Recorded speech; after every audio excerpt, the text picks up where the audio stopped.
Hello and welcome back to my channel. This is Elise here of Plan with Elise, and today I am sharing with you a brand new product. This is the Cultivate What Matters Daily Planner, the season by season 12-month dated daily planner that starts in January of 2023.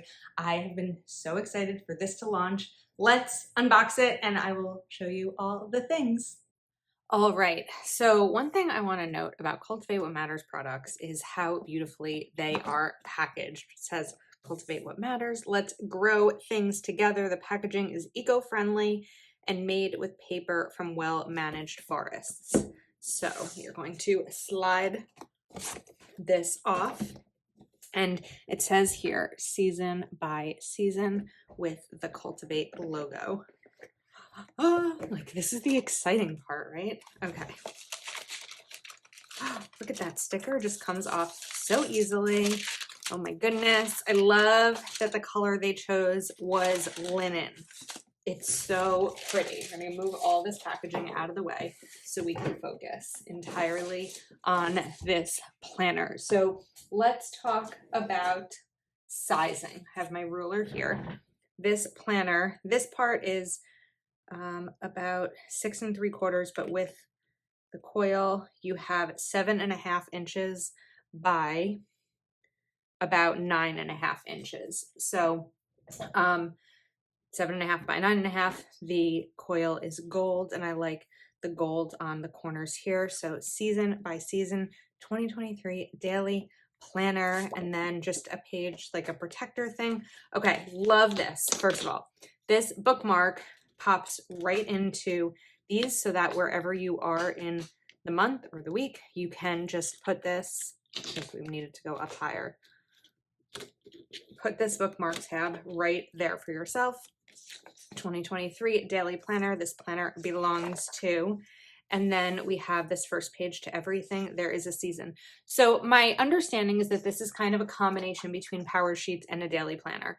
And so it's going to be like really well planned out for you to set your goals and use this planner to achieve them. So as January begins, we want to note the season, today's date, 90 days from today, and talk about the power of 90 days. Research shows that 90 days is an ideal time frame to make progress on a goal.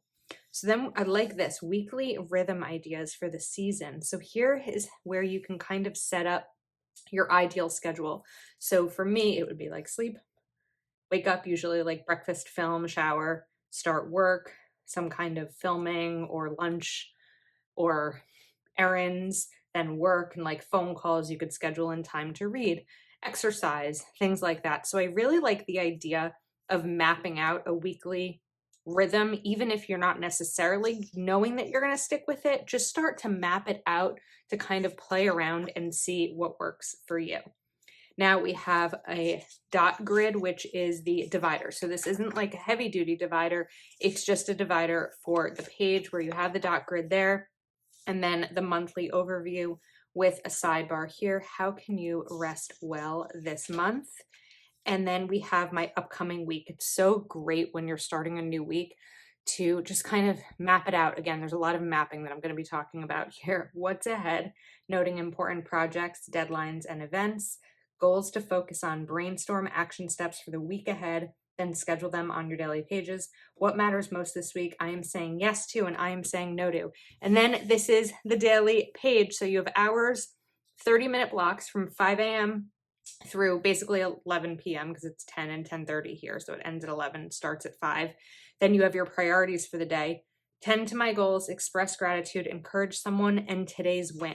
I love how simple these are. You could still decorate them if you wanted to. You could use colored pens. You can use highlighters. You could block off. Probably going to have at some point like an example setup of how I'll use this, but you could block off using color coding of your schedule, your work time, things like that, and then just simply listing your priorities over here. Just looking at this side. So if you are watching my channel, chances are you might be a disc-bound planner, as I am mostly. So there's a lot of tricks that I've learned over the years of writing in a planner where you, let me take off my bracelets, where you can't take out the pages and you may be, I don't want to say challenged by the coil, but like feel like it might block you. So one of the big tricks that I learned is to have something next to you that can allow you to write on this easily. Whereas if you were trying to write here, personally, I might have trouble and I might want to do it this way. Putting something next to you that's about the same size makes it perfect where the coil is not in the way. So I just want to note that part for anyone who might love the idea of this planner but are feeling a little bit overwhelmed by the coil. So anyway, we are going through the week, and then Saturday and Sunday are not time blocked. There's 2 columns, 6, 7, 14 to-dos and what I'm, not to-dos, but 14 lines and what I'm grateful for this week. And then again, my upcoming week and the days. So as we get through, these are all going to be the same. I'm really excited about this. All right. And then let's look towards the end of the month. So this would be at the end of January. And then we have 2 pages. Well, these would probably be January notes and these would probably be February notes. And then again, the same thing. So this is dated, of course, starts in January. I love how neutral the pages are. And I like that with the upcoming week, it tells you the date. I feel like that's really helpful. So I want to continue because I want to see if there's anything that breaks this up by quarter. So we did have the opening pages that talked a little bit about what's going to happen in these 90 days and how to work through them.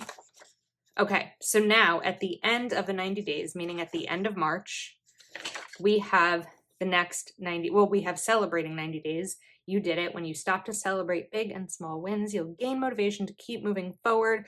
Where have you seen the most growth this season? What needs more nourishment in your life? And then the season ahead. So now April through June, and these are your 90-day weekly rhythms for the season. I really like that this is separated by quarter because my weekly rhythm in the spring might be different from the winter and different months and all of that. You could use pencil here. You could use sticky notes. Like there's so many different ways to play with these pages to figure out how kind of the rhythm can work for you. There was another protected page back here. And of course, let's go back to this bookmark. So if we were to put this bookmark here, if you don't need it on the certain day that you are living, like the day that it is, you could even have it here to remind you of your weekly rhythms so that as you open the planner, boom, they're right there, which I think is really nice. So then of course we have April, and I'm sure that this is all going to continue being the same. And then let's see what happens at the end of June, if that's still quarterly or there is a switch to the season ahead. Okay. I like this. Your life in summer is buzzing with plenty. Do all of these have that? I think I was going through that part too quickly. Just kind of, we're getting first impressions here. I just opened this. So here are the things that I'm liking. First of all, I really like that this is numbered down here so that you can kind of know if you need to, like what numbers page something was on. I really like the breakdown of 90 days. I like the upcoming week. I'm very intrigued by this layout over here. Oh, there's a sticker pack or page. Okay, we're going to get to the back in a minute. And I like that on the right side, of course, I have no issues writing. And on the left side, like I showed you, there are tricks to be able to write a little bit easier if you aren't familiar with writing on a coil planner. I do really like these seasonal notes here. Your life in fall is full with gratitude, just kind of as we are coming into fall. I know it's like we're looking at a 2023 planner while we are in 2022. All right, let's look at the back here and what comes at the end of the year. All right, wins this year. I love this because I wouldn't wait until the end of the year. I would open this at the end of every month and jot down my wins because sometimes you don't always remember them. I know that I don't always remember them. This year is flying by. So we have to celebrate your wins, big or small. They add up to a year well lived. Look back at your daily pages to collect the good things you've grown. You could do that too, or you could do it each month, as I was mentioning. And then there are dot grid pages. So 1, 2, 3, 4. 5, 6, 7, 8, 8 dot grid pages. And now we have to everything there is a season. Take all that you've learned and grown in the season and carry it forward into a new one. A lot of good can happen in 365 days. In the back here, there is a card. So I think the sticker sheet was probably in there. Also 2023 at a glance. So I really like the sticker sheet, and I like that it's 2023 at a glance page. So some key favorites that I do want to touch on, of course, are the dated pages. I really do like that they're dated. And you know what? If you miss one, you miss one, right? It doesn't always need to be that every single day has to be perfectly planned. I like that they're really neutral with room to leave them neutral as is. Or like I said, you could add stickers, you could add washi tape and some decoration. I really like the half-hour blocks. I know for me, work-wise, that is sometimes a necessity. I love the upcoming week pages because it gives you a little bit of time. You could do it on a Sunday night, you could do it on a Monday morning, just to kind of map out your week. And I also really like the idea of the 90-day planning, whereas you don't necessarily need to map out your goals for the entire year if that's not your thing, but you do have the celebrating 90 days and the season ahead. I'm so excited to incorporate this into my lineup and really play around with how I can maximize my time and just kind of curate a life that makes sense to me, where I am being intentional, bringing in my word from 2022 into my everyday. Also, I like this weekly rhythm ideas. So this planner is available right now. It's linked below. It is an affiliate link to Cultivate What Matters. So if you do shop that link, I earn a commission from it. Right now, this planner is only available in this color, this linen color, I believe. I don't know if it's going to come out in other colors, but this is the only one that I have seen yet. So I'm really excited about it. Let me know your thoughts. Of course, in the bottom it says Cultivate What Matters. It's so pretty. It's so classy looking. And also wanted to mention this was gifted to me for my review from Cultivate What Matters. So again, link to shop in the description. Happy planning. Thanks for watching, and I'll see you next time.